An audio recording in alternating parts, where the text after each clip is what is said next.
tema lindo. Amém, irmãos? Paz do Senhor. Amém. Glória a Deus. Mais uma vez estamos aqui perante o Senhor, amém? Para recebermos aquilo que Ele tem para os nossos corações nesta manhã.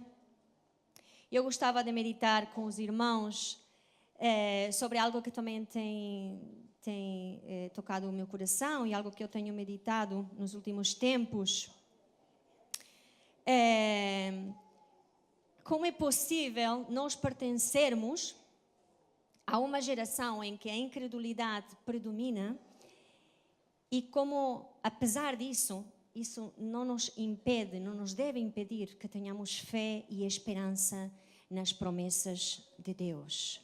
Às vezes eu não sei se os irmãos têm essa noção ou essa percepção, parece que caminhamos entre trevas, não é? Parece que as trevas nos querem absorver. Nunca tiveram essa sensação? Eu já tive em várias ocasiões. Parecem como que as trevas estão-nos a lançar em rosto e a nos dizer: não vais conseguir, não é possível vencer, porque nós somos mais fortes. Eu já tenho tido essa noção, não é? E aí nós nos temos que levantar em nome de Jesus, não é? No nosso nome, não é? E dizer: isso é mentira. Porque maior é aquele que está em nós do que aquele que está no mundo. Mas é possível nós pertencermos a uma geração, e esta é a nossa geração, em que a incredulidade vai predominar. Eu estava a meditar sobre isso e a pessoa que vinha à minha mente, a personagem que vinha à minha mente era Josué. Josué foi alguém que ele sofreu por 40 anos as consequências do pecado dos seus pais e da geração à qual ele pertencia, não é? Mas nós nunca vemos nele, nesse tempo todo, na palavra de Deus, nunca vemos nem amargura, nem incredulidade, nem murmuração contra Deus e contra a liderança, nem idolatria a outros deuses, como naquela geração. Mas nós vamos ver nele o quê? Nós vamos ver nele alguém que está sempre perto da liderança, nós vamos ver isso mais à frente, alguém perto da visão de Deus, não é?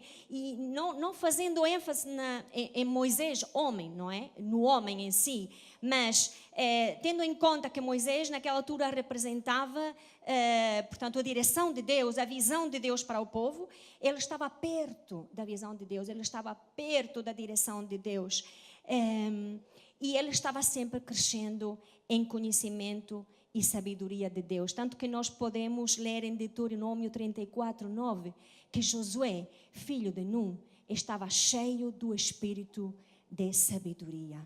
Era alguém que estava cheio do Espírito de Deus. Era alguém que vivia com uma esperança viva em Deus, não é? E nós vamos ver qual era o seu lema de vida mais à frente.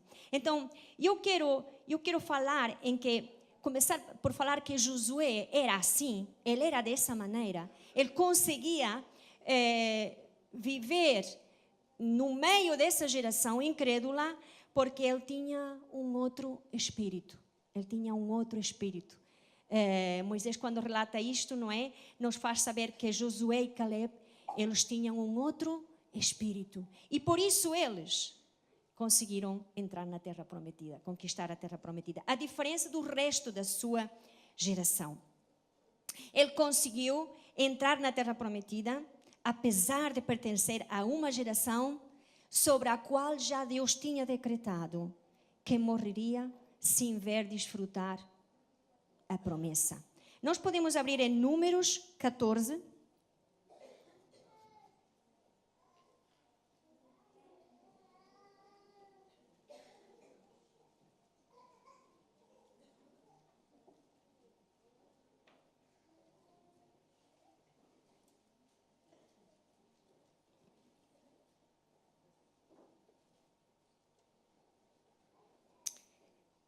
Diz: tornou-lhe o Senhor segundo a tua palavra, e eu lhe perdoei.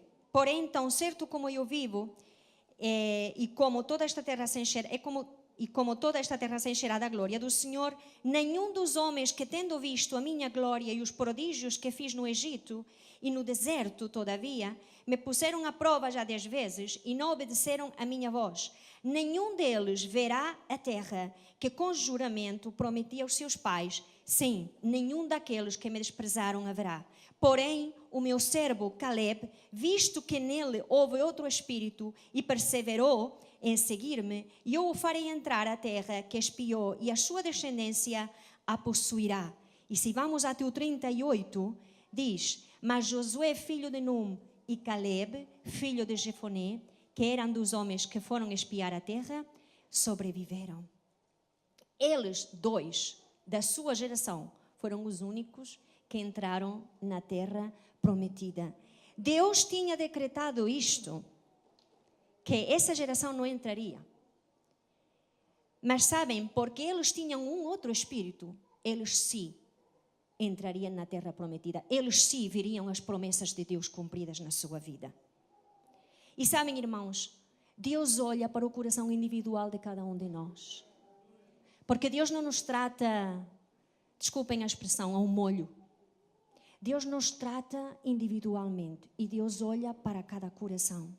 Nós sabemos isto, em 2 de Crônicas diz, 16:9, porque quanto ao Senhor, seus olhos passam por toda a terra, para mostrar-se forte, para com aqueles cujo coração é perfeito para com eles. E estes dois homens, Josué e Caleb, tinham um espírito diferente. Eles tinham um coração perfeito para com Deus e Deus se fez forte neles. Deus vai se fazer forte neles. E é isto que Deus ainda hoje procura, no meio de uma geração incrédula. Os seus olhos passam por toda a terra. Os seus olhos agora estão a passar por toda a terra e procura aqueles corações que são perfeitos para com Ele. E eu não estou a dizer um coração perfeito, irmãos. Aqui não falo de alguém que faz tudo certinho, porque aqui ninguém faz tudo certinho. Só Jesus faz tudo certinho, amém? Nós nos enganamos. Mas quando fala Deus de um coração perfeito, um coração íntegro, fala de sinceridade, fala de integridade diante dele. Fala de que quando nós falhamos, nós reconheçamos que falhamos. É isso que Deus quer ver em cada um de nós. É isso que toca o coração de Deus, irmãos. Não é as nossas obras boas, não é isso. É a sinceridade do nosso coração.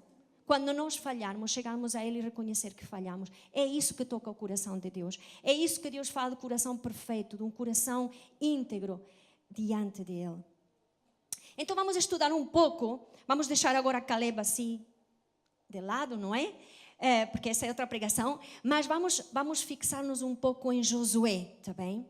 O seguinte item que eu tenho aqui na minha mensagem é: Oséias ou Josué? Sabem que Josué não se chamou sempre Josué. A palavra de Deus diz que o seu nome inicial era Oséias, não é? Era filho de Num, da tribo de Efraim, com o nome inicial de Oséias. E Moisés vai mudar o nome de Oséias.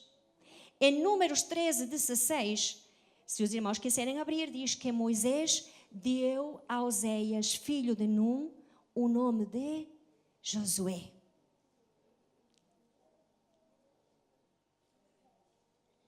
Em Números 13:8, nós lemos que da tribo de Efraim, Oséias, filho de Num, foi escolhido para espiar a terra.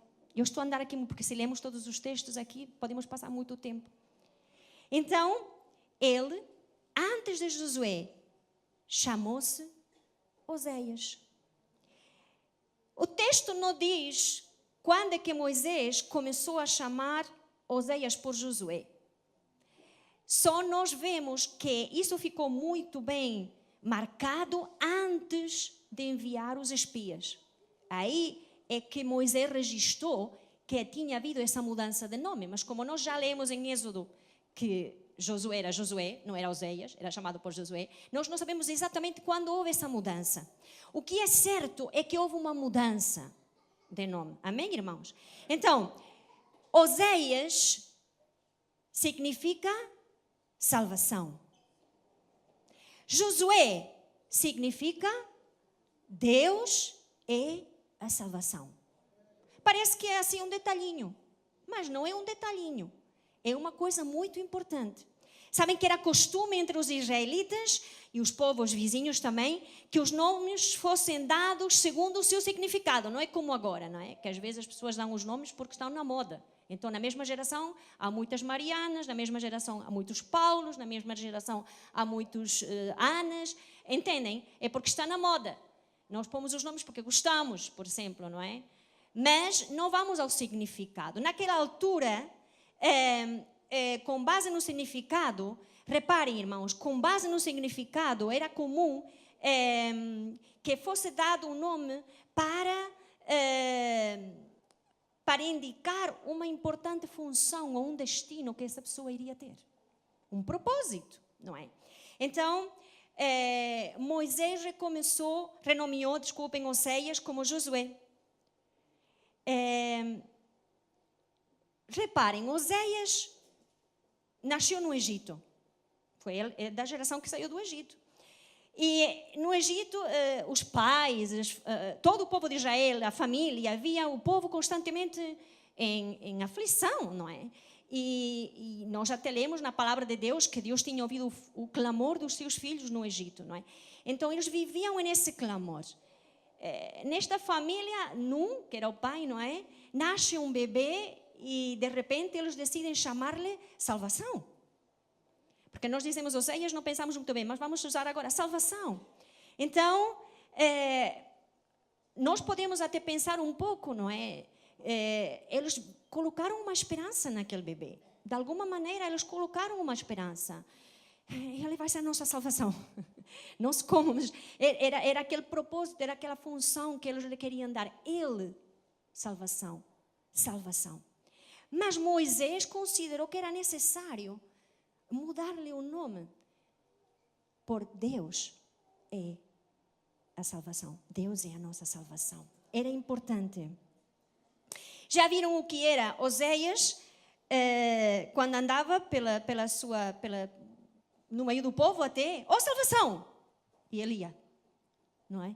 Oh, salvação! E ele ia. Não é? E se calhar até chegou um ponto que pensou, não sei, digo eu sou a salvação. Salvação, eu sou a salvação, não é? Até que Moisés considerou que era necessário, não, agora vais ser chamado por Deus é a salvação. Ok, é verdade, mas eu vou. Deus é a salvação. Ok, é verdade, mas eu vou. Entendem a diferença? É importante que nós tenhamos noção do nosso propósito. Quando Deus nos chama para um propósito, nós temos que ter noção daquilo que fomos chamados e aquilo que nos vai capacitar para esse propósito.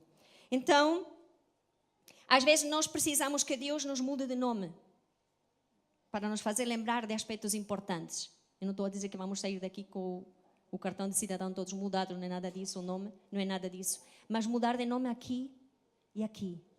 Entendem? Quando nascemos de novo em Cristo, irmãos, o nosso destino e o nosso propósito muda. E nós somos renomeados. Nós somos renomeados. Porque o nosso propósito muda. Que foi o que aconteceu com Josué. Em 1 de Pedro 2,9 diz: mas vós sois geração eleita, o sacerdócio real, a nação santa, o povo adquirido. Para quê? Novo propósito. Para anunciar as virtudes daquele que vos chamou das trevas para a sua maravilhosa luz. Estes são os nossos novos nomes, porque temos um destino e um propósito que nos vai definir. Algo novo. Somos geração eleita, somos sacerdócio real, somos nação santa e somos povo adquirido. E cada um desses nomes nos fala de alguém que é superior a nós. Para Josué caminhar no propósito que Deus tinha para ele tinha que ter a perfeita noção de que a salvação vinha de Deus. Não era pela sua própria habilidade, não era pelas suas próprias capacidades, mas que a salvação viria sempre de Deus. Isso é algo que Moisés trabalhou muito na vida de Josué. Em várias passagens, se os irmãos nesta semana, se virarem para os livros, para o Pentateuco, virem especialmente Êxodo, Números, até Deuteronômio e o princípio de Josué também, vocês vão ver como Moisés trabalhou muito isso na vida de Josué. Deus é a salvação, Deus é a salvação, e Deus é a salvação. Olha que em Deus está a salvação. Porque Josué tinha que ter isso muito presente na sua vida para exercer o propósito. Irmãos, e mais do que nunca, o espírito diferente que nós devemos ter é um espírito que tem, mesmo convicto no seu coração, que é em Deus que está a nossa salvação, que é em Deus que está a nossa capacidade. Porque sem isso, nós não conseguiremos cumprir este propósito que Deus tem para nós. Então, vamos retomar um pouco a trajetória de novo de Josué. E essa mudança de nome não foi só na teoria. Porque ele podia ter recebido essa mudança de nome e aquilo não ficar bem encaixado na cabecinha dele, não é? Mas Moisés vai voltar outra vez a frisar isso na vida dele.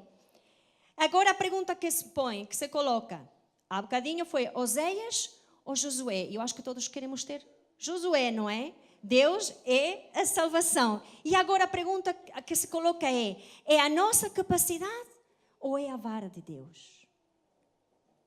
É a nossa visão ou é a vara de Deus? Em Êxodo 17:9, nós vamos ver a primeira vez que Josué aparece cronologicamente no registro bíblico, não é? E ele vai aparecer como um general, como um comandante que vai guiar as tropas de Israel contra Amaleque. Um rei que lhes sai ao caminho e ele faz frente ao povo de Israel. Agora reparem, irmãos, este povo tinha saído do Egito, mal sabia estarem no deserto, quanto lutar, guerrear. Era um povo que estava habituado, quanto muito, às construções, também na agricultura e tudo mais, mas guerrear. Não era um povo que estava habituado a guerrear. E diz aqui que, em 17:9, por isso Moisés disse a Josué: escolhe-nos homens e sai, peleja contra Amaleque. Amanhã eu estarei sobre o cume do outeiro e a vara de Deus estará na minha mão. A vara de Deus estará na minha mão. Vai, levanta-te. Que grande responsabilidade que Moisés entrega a Josué naquela altura. Olha, escolhe tu os homens. Eram os homens que iam lutar por eles. Josué provavelmente devia ter algum treino, porque senão Moisés também não lhe entregava assim de qualquer maneira, não é? Este encargo. Mas mesmo que ele tivesse, imaginando, alguns comentadores dizem que ela poderia ter no Egito ter tido algum treino militar, mesmo que ele tivesse algum treino militar, Moisés lhe lembra: eu vou estar lá no cume, mas a vara do Senhor estará na minha mão.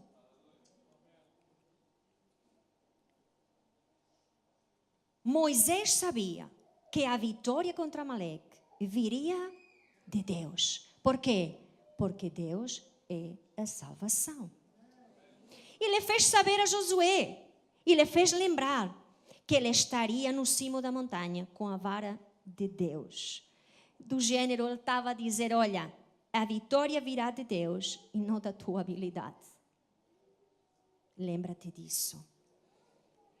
E diz a palavra de Deus em Êxodo 17, 13 a 14, que Josué vai conduzir este exército e o povo de Israel, claro, consequentemente, a uma grande vitória, diz. E assim Josué desfez Amaleque e ao seu povo ao fio de espada. E então disse o Senhor a Moisés: escreve isto para a memória num livro e relata-o aos ouvidos de Josué, que eu totalmente hei de riscar a memória de Amaleque de debaixo dos seus. Relata isto aos ouvidos de Josué. Nós vemos Deus também dando instruções a Moisés de palavras, de factos, de profecia, de promessas que era importante que Moisés passasse a Josué. E por Josué estar perto da liderança, por Josué estar do lado de Moisés, ele tinha acesso a tanta informação, a tanta bênção da parte de Deus, não é? era importante que ele recebesse tudo isto da parte de Deus. A vara de Moisés representava a autoridade da parte de Deus. Se nós olhássemos para a vara, aquilo materialmente, fisicamente, não era nada, era um pedaço de madeira, não era nada, mas era aquilo que simbolizava, aquilo que representava, e representava a autoridade de Deus, a autoridade pela qual Deus exigia a libertação do seu povo. Lembram-se que desde o princípio Moisés usou a vara, e também simbolizava o poder de Deus contra o qual o Egito não era capaz de prevalecer. A autoridade de Deus. Josué aprendeu que a autoridade para vencer vinha de Deus, e Moisés lembrava isso constantemente. A autoridade vem de Deus. A autoridade para tu venceres, irmão, minha irmã, para eu vencer, vem de Deus. Não vem de mais ninguém. Não vem do poder do dinheiro, não vem do poder da fama, não vem o poder das capacidades acadêmicas ou do status social ou da camada social a qual pertences ou que te queres encaixar. O poder não vem de aí. A autoridade para tu venceres não vem de aí. A autoridade vem de Deus. E Josué sabia disso.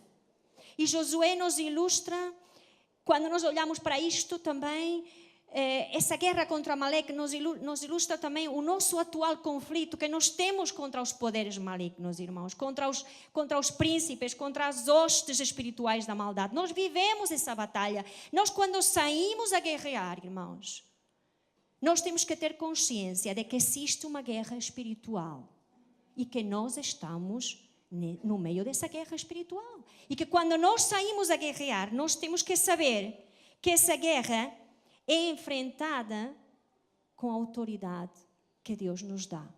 A autoridade que Deus nos dá e que Deus prometeu em Cristo. Porque em Efésios 1:3, Ele nos diz que Ele nos tem abençoado com toda sorte de bênção espiritual nas regiões celestes. E mais à frente nós encontramos que Ele nos assentou com Cristo nos lugares celestiais. Nós temos essas bênçãos para conquistar. Amém, irmãos? Essas promessas para conquistar. E quando nós vamos conquistando isso, as promessas já estão dadas, estão feitas. Mas nós temos que tomar posse das coisas. Nós temos que acreditar que aquilo é para nós.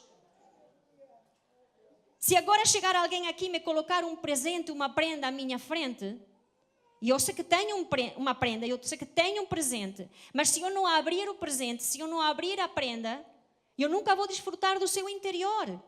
E às vezes, irmãos, temos tantas promessas da parte de Deus na palavra. E nós não desfrutamos nem da metade. Porque nós estamos dispostos a lutar, a conquistar, a dizer, não, isso é para mim. Eu acredito que isso é para mim. E o primeiro passo é acreditar, irmãos. Porque o resto já o fez tudo Jesus na cruz. Nós não temos que fazer nada, um esforço físico, ou pagar um preço no sentido monetário. Mas nós temos que acreditar que aquilo é para nós. E avançarmos na autoridade de Cristo. Termos noção de que nós vamos conquistar com a autoridade de Cristo. Essa guerra que nós lutamos contra as hostes espirituais de maldade, ela é vencida pela fé na obra completa, redentora de Cristo e fé na sua autoridade. Será que nós acreditamos mesmo que todo o poder lhe foi dado a Jesus no céu e na terra? Será que acreditamos nisto, irmãos? Porque às vezes na vida prática, parece que não, nesta área parece que não, que Jesus não pode intervir. Acho que não. Nós temos que acreditar que todo o poder lhe foi dado no céu e na terra, a Ele. E como consequência disso, nós temos a autoridade de Cristo para avançar, para pelejar e para conquistar e vencer. Amém, irmãos? Tendo noção que a autoridade nos foi dada por Jesus Cristo. Amém? A herança do crente, a nossa herança em Cristo, irmãos, abrange centenas de promessas bíblicas. E assim como os israelitas, depois com Josué, não foi a primeira geração, foi a segunda geração, entraram a conquistar a terra, nós devemos entrar também a conquistar a terra, na autoridade de Cristo. Na autoridade de Cristo, onde temos que conquistar estas promessas. Jesus disse em Lucas 10:19: eis que vos dou poder para pisar serpentes e escorpiões e toda a força do inimigo, e nada vos fará dano algum. Irmãs, irmãs e irmãos, estou habituada a pregar para mulheres, mais habituada a pregar para mulheres. Toda a força do inimigo e nada nos fará dano algum. Nada nos fará dano algum. Que frase! Que perentória! Nada nos fará dano algum. Quantos acreditam nisto? Oh, irmãos, só com os pés bem firmes nestas promessas de Deus, nesta autoridade de Cristo, é que nós podemos avançar sem medos, sem dúvida. Sem dúvida. Foi a geração de Josué, foram os pais de Josué, foi a sua geração que duvidou das promessas de Deus sobre a terra prometida. E eles não conseguiram conquistar. Ficaram-se por ali. Estiveram 40 anos no deserto até morrerem. E quando todos eles morreram, a outra geração entrou para conquistar a terra que Deus tinha prometido. Porque a incredulidade, irmãos, nos impede de conquistar aquilo que Deus tem para nós. Nada nos fará dano algum. Que pode nos visitar a doença? Sim. Que podemos ter aflições? Claro que sim, estamos numa guerra. Estamos numa batalha. Mas, irmãos, a doença, por exemplo, o que é que nos vai tocar? Nos vai tocar no corpo. Porque o nosso corpo também se vai desgastando à medida que passam os anos. É verdade ou não? É verdade, mesmo que tenhamos os cuidados, mesmo que façamos tudo, mesmo que tenhamos uma vida certinha diante de Deus, muitas coisas nos vão atingir. Não tem a ver nada com nós se estamos em pecado, que não estamos em pecado. Estamos mesmo bem diante de Deus. Mas há coisas que vão vir. E a doença vai tocar o nosso corpo. Mas, irmãos, a doença não vai tocar a nossa alma. E a nossa alma é que é eterna. Este corpo um dia não vamos ter. E às vezes nós temos tanta dificuldade em perceber que nós estamos aqui 3 dias nesta terra, irmãos. Todos nós temos que ter essa noção. Este corpo não é para sempre, e ainda bem. Porque vamos ter um corpo glorioso. Então a doença pode chegar, pode nos tocar, mas nunca vai tocar a nossa alma, a não ser que nós permitamos, porque a incredulidade é uma doença da alma, e essa sim que é pior. Essa sim que é pior. Mas quando é físico, irmãos, vamos ficar firmes, acreditando que Deus tem coisas melhores para nós e com uma vida eterna, um futuro melhor, um futuro diferente. Que não vai depender, não nos vai limitar este corpo, não nos vai limitar nada desta vida. Não haverá mais choro, não haverá mais lágrimas, não haverá clamor, mas haverá alegria constante na presença de Deus. E nós teremos um corpo glorificado. Já não haverá luta, já não haverá tristezas, mas haverá uma vitória para sempre, uma vitória eterna. Por isso nós temos que prosseguir, irmãos, dando valor ao que realmente tem valor. E o que tem valor é a nossa alma. O que tem valor é a alma das pessoas que não conhecem Deus. É isso que tem valor.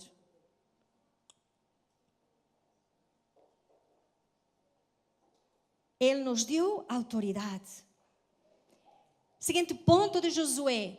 Josué foi chamado, segundo as versões nas Bíblias, não é? O assistente de Moisés, ou o servo de Moisés, ou o servidor de Moisés. Vocês vão encontrar isso constantemente. Desde o Êxodo até Josué 1. Ele era chamado servidor. Acham que por ele ter ganho a Amaleque, por ele ter aquela fama já de general, comandante, de ser alguém que estava ao lado de Moisés, não é?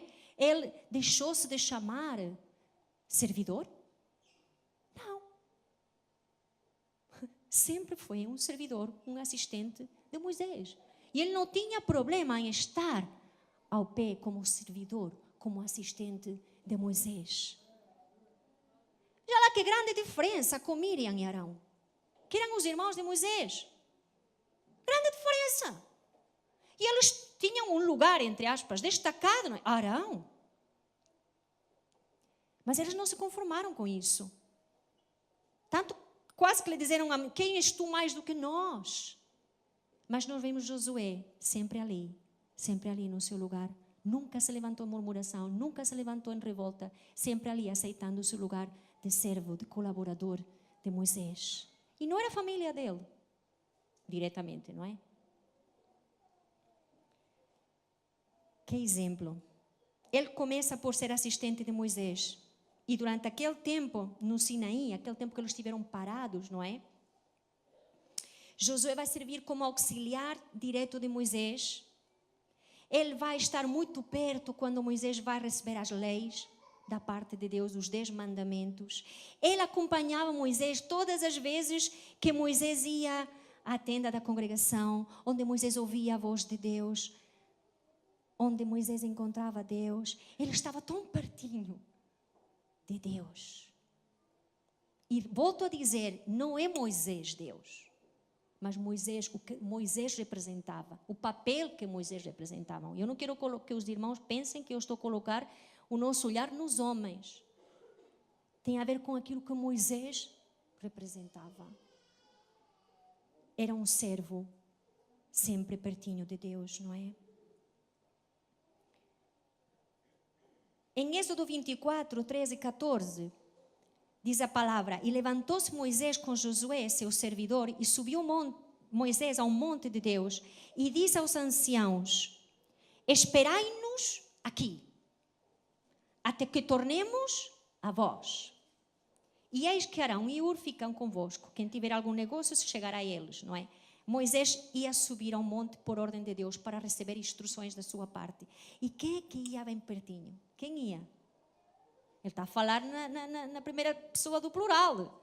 Nós, esperai-nos aqui e tornemos, e depois vamos tornar a vós. Nós sabemos que Josué não foi exatamente ao lugar onde Deus entregou, porque Josué ficou à espera, não é? Em outro lugar.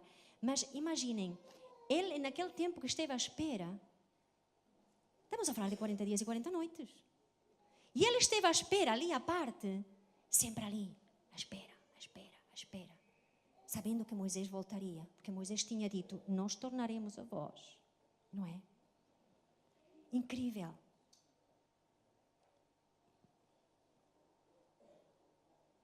Em várias passagens nós vamos encontrar a Josué mencionado como servidor. A Josué como mencionado como servidor de Moisés. Ele tinha acesso a informações e acontecimentos únicos. E quando nós somos servos, irmãos, quando nós temos essa noção de servo, pensamos que o servo não tem acesso a nada. Mas tem. Tem acesso a informações e acontecimentos únicos.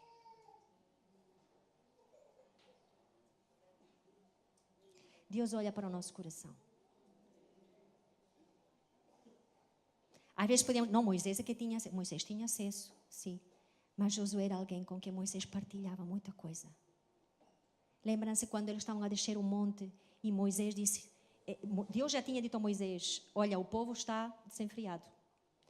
E Josué vinha dizendo: ei, há alarido de guerra, passa-se alguma coisa, mas é de vitória e tal. Ele não sabia muito bem discernir essa voz.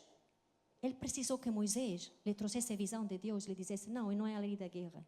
O que está a acontecer, já vais ver, é isto. Precisou que Moisés ajudasse a discernir, não é? E quando nós estamos pertinho de Deus, pertinho da visão de Deus, nós conseguimos discernir bem o que é que se está a passar. Podemos nos enganar no princípio, mas se nós buscamos em Deus, Deus nos vai dizer. Por isso nós vamos ter acesso a informações que nem toda a gente tem. Porque nós estamos pertinho de Deus. Amém?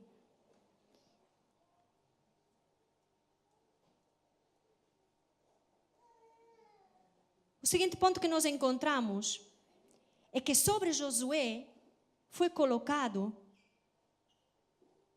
o mesmo Espírito que estava sobre Moisés. O Espírito que estava sobre Moisés. E a ênfase aqui nesta expressão não tem a ver com Moisés, com algo de Moisés, mas era o Espírito que estava sobre Moisés. São duas coisas bem diferentes. Deus não colocou exatamente, como diria eu, Deus não fez um clone, Deus não fez clones de Moisés. Mas o que Deus queria era que o mesmo Espírito, que era o seu Espírito, o Espírito de Deus, estivesse sobre 70 homens mais. Não sei se vocês se lembram desta passagem, quando Moisés está cansado, ele está esgotado de tanto trabalho no meio do povo e diz a Deus, eu já não posso mais.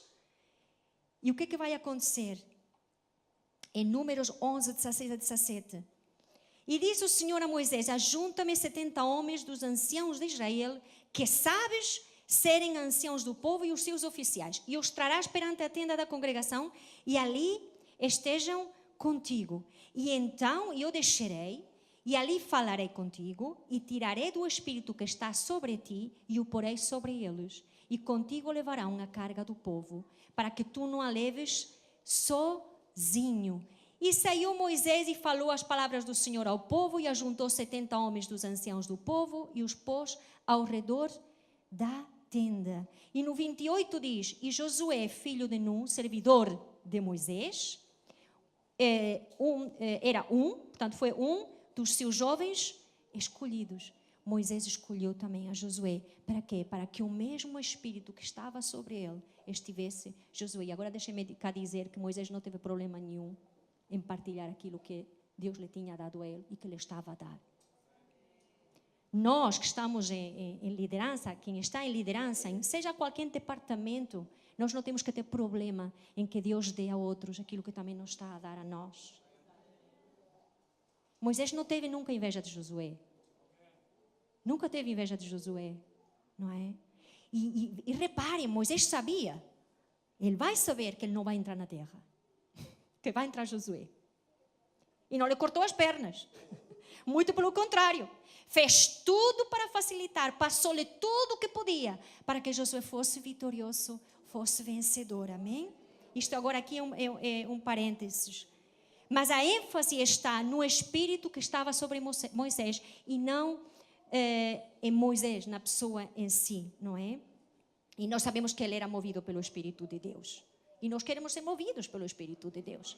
Nós queremos ter outro espírito diferente, como começamos a falar, não é? O Espírito, o mesmo Espírito que estava sobre Jesus, em Isaías 61:1, não é? O Espírito de Deus está sobre mim. Isaías 61, podemos abrir rapidamente, irmãos, eu não tinha aqui nos meus apontamentos.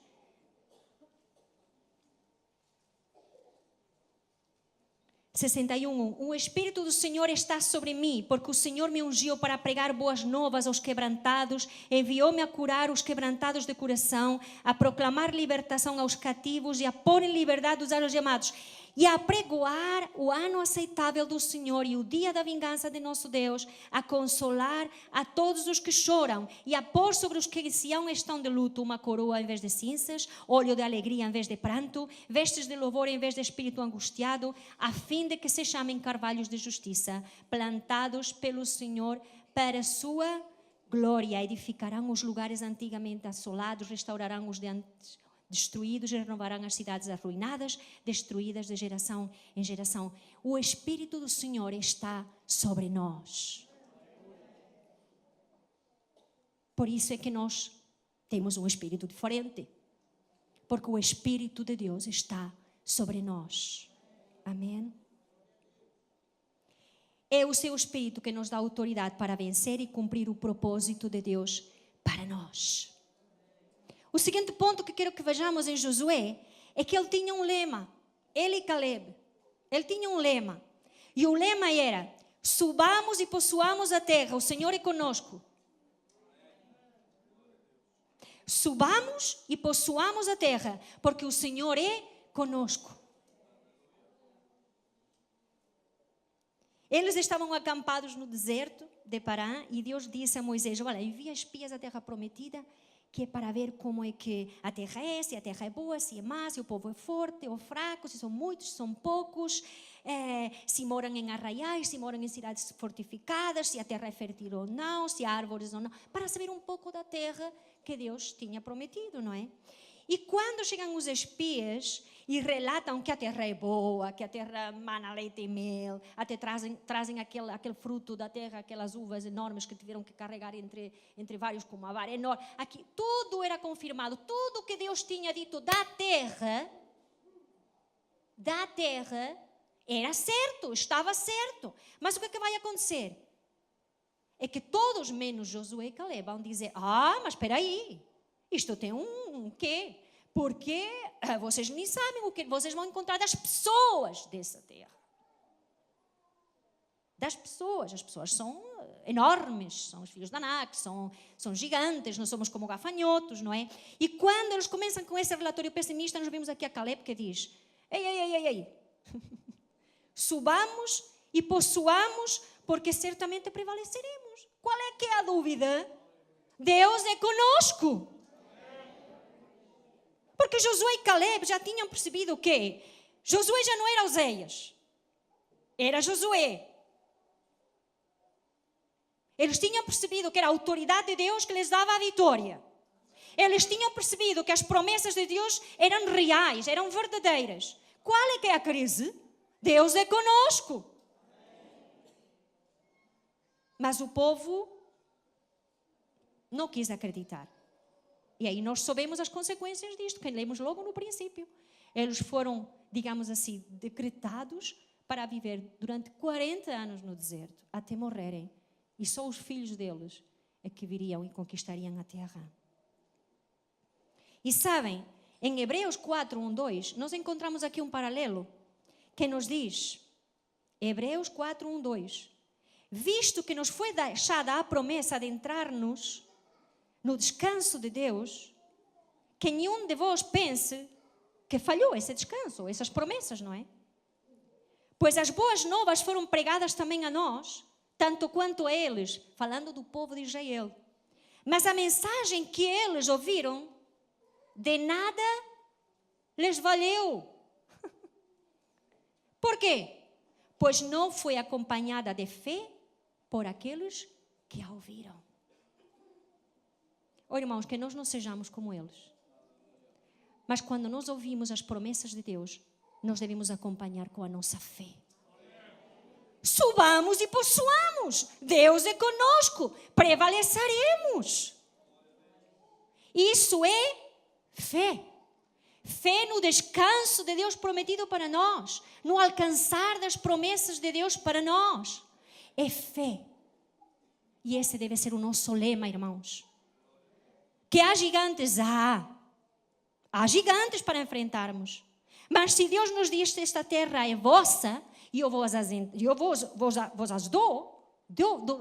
dou essa terra, vos prometo que vocês vão entrar e conquistar, estamos à espera do quê? Temos que acompanhar o que ouvimos com a nossa fé. E não ser como o povo de Israel naquela altura. Mas dizer como disse aquela geração que entrou com Josué na terra, efetivamente. E ele disse, tudo quanto nos ordenaste faremos, e aonde quer que nos enviares, iremos. Em Josué 1,16. Esse que deve ser o nosso lema.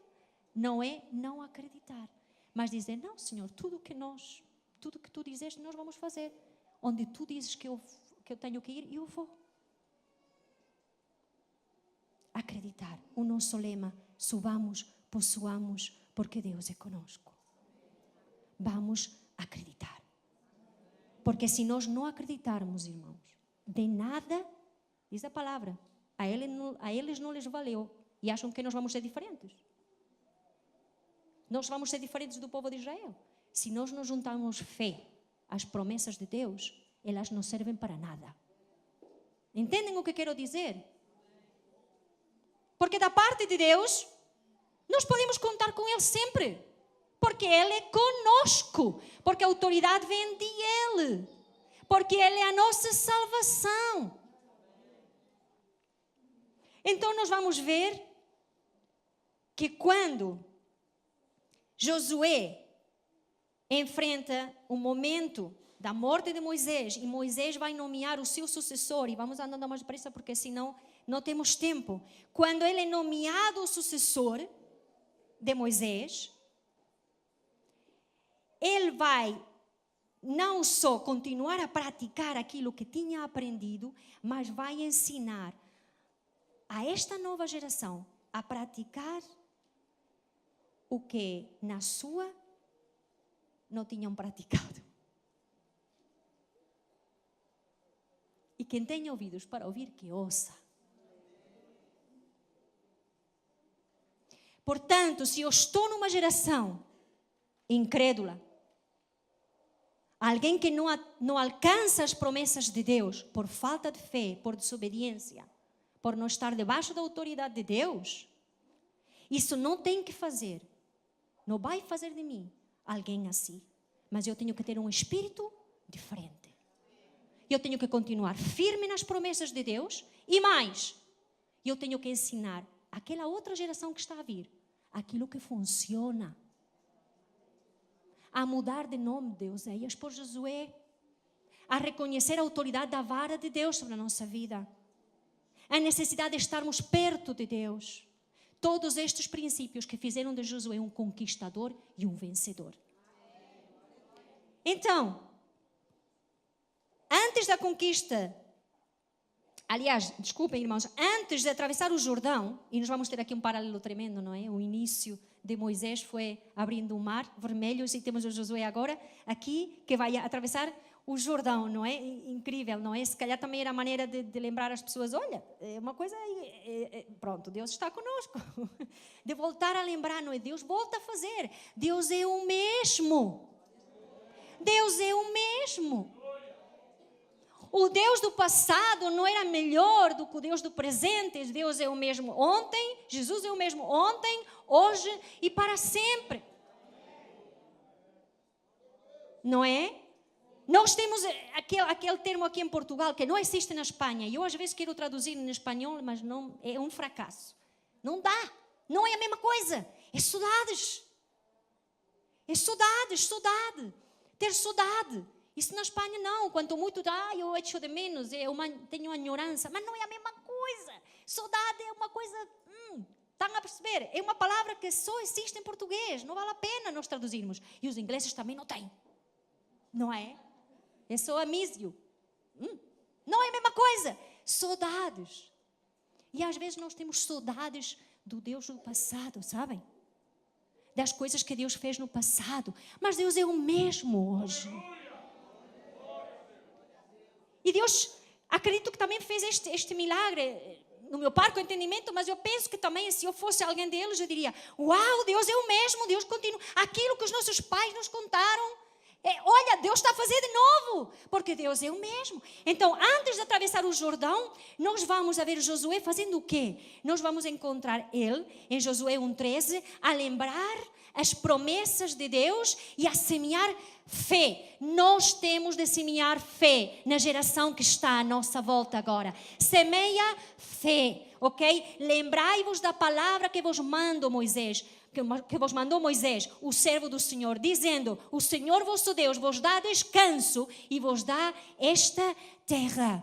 É a coisa que nós temos que semear também nesta geração, mesmo que a nossa geração não tenha semeado. Nós temos de semear na geração que vem agora também.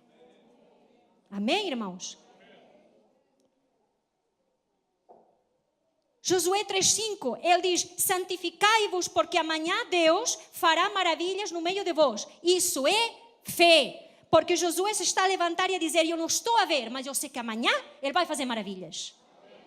Semear fé. Antes da conquista de Jericó, e por obediência ao mandato de Deus, o que ele vai fazer com a geração que está aí a entrar com ele a possuir a terra? Santidade, chamá-los a santidade e aliança, antes de conquistar Jericó. Naquele tempo disse o Senhor a Josué, faz facas de pedra e torna a circuncidar segunda vez aos filhos de Israel. Então Josué fez para si facas de pedra e circuncidou os filhos de Israel no monte. E foi esta a causa porque Josué os circuncidou. Todo o povo que tinha saído do Egito, os homens todos, os homens de guerra, já haviam morrido no deserto, pelo caminho, depois que saíram do Egito. Porque todos os do povo que saíram estavam circuncidados, mas nenhum dos que nasceram no deserto, pelo caminho, depois de terem saído no Egito, haviam circuncidado. Porque 40 anos andaram os filhos de Israel pelo deserto, até se acabar toda a nação, os homens de guerra que saíram do Egito, e não obedeceram à voz do Senhor, aos quais o Senhor tinha jurado que eles não havia de deixar ver a terra que o Senhor jurara aos seus pais, dar-nos terra que emana leite e mel. Porém, em seu lugar, pôs aos seus filhos, a estes Josué circuncidou, porquanto estavam incircuncisos, porque os não circuncidaram no caminho. E aconteceu que, acabando de circuncidar a toda a nação, ficaram no seu lugar do arraiar até sararem. E reparem, disse mais o Senhor a Josué: hoje retirei de sobre vós o opróbrio do Egito. Nós precisamos de passar a geração que está conosco, a geração que vem também aí a seguir. E ainda a nossa geração, porque é possível, nós estamos a tempo. Nós não podemos perder a esperança no meio de uma geração incrédula. Nós podemos reconquistar pessoas para o Senhor. Aqueles que estão desanimados, aqueles que já perderam a fé, aqueles que já perderam a esperança, nós devemos investir. E Josué vai chamá-los à santidade e à aliança com o Senhor. Lembrem-se que este grupo de pessoas, todos, não tinham vivenciado a mesma coisa que vivenciaram os seus pais.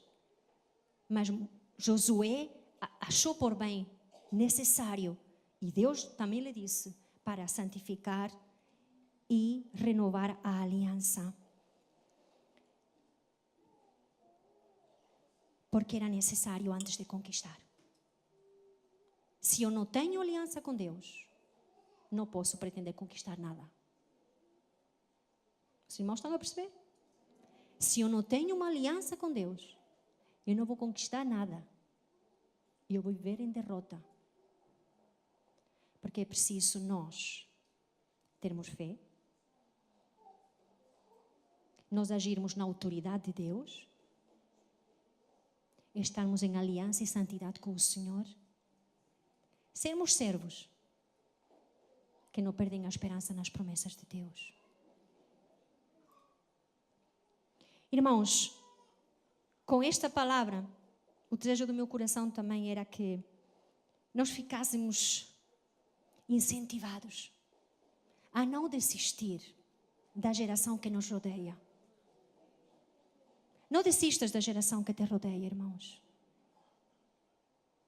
E se tu vês alguns da tua geração que desistiram por causa da incredulidade, que isso não consiga te atingir a ti de tal maneira que tu abandones. Mas muito pelo contrário, que nós possamos ficar firmes. É triste ver outros desistirem, é muito triste, irmãos. E especialmente se são gente da nossa família ou até filhos. É muito complicado, é difícil. Mas nós temos que manter firmes como Josué, sabendo que a nossa confiança está em Deus, que Deus está conosco, que temos terra para conquistar e que na sua autoridade nós podemos conquistar. E não deixar de semear fé e esperança na geração que vem também aí a seguir. Irmãos, esse é o nosso trabalho. Nós temos que nos levantar como Josués e não como Oséias. Não confies nas tuas próprias forças. Às vezes tem que passar anos para nós percebermos, irmãos, que nós é que podemos fazer tudo e que nós é que vamos comer o mundo. Alguém já passou por aí? Eu penso que os mais jovens, quando não é? Ninguém passou. Toda a gente nasceu sabendo que não precisava, que precisavam de Deus, pronto, para tudo. Às vezes nós confiamos nas nossas próprias forças. E reparem que, e com isto vou terminar, reparem que o momento, quando Josué vai entrar, antes de conquistar Jericó, o encontro que tem é com quem? Não vamos muito mais para que é com quem? É com Jesus. É Jesus pré-encarnado que está ali. É um varão que puxa da espada e diz a palavra de Deus que tinha a espada fora do... Pronto para. E Jesus lhe está a lembrar mais uma vez: sou eu que te dou a vitória, sou eu que vou à frente. Sou eu. Lembras-te? Não mais Oséias, mas Josué. Não a tua capacidade, mas a minha vara. Sou eu que vou à tua frente, é a minha espada que te vai levar a conquistar. E esse encontro, irmãos, eu vos vou dizer uma coisa. Às vezes levamos anos de crentes. E esse encontro vem muito depois de te converteres. Quando tu já empregaste todas as tuas forças em fazer, todas as tuas capacidades, todas as tuas habilidades, e Deus te coloca em um momento que tu tens que avançar como Josué, novinho em folha, para fazer aquele trabalho todo, e tu nem sabes como. Mas Jesus tem que te dizer, e um encontro com Jesus mesmo, e dizer-te: amigo, amiga, sou eu que te dou a vitória. É a minha espada que te dá a vitória. Por isso nós podemos entrar e derrubar fortificações, porque é a espada de Jesus que vem conosco.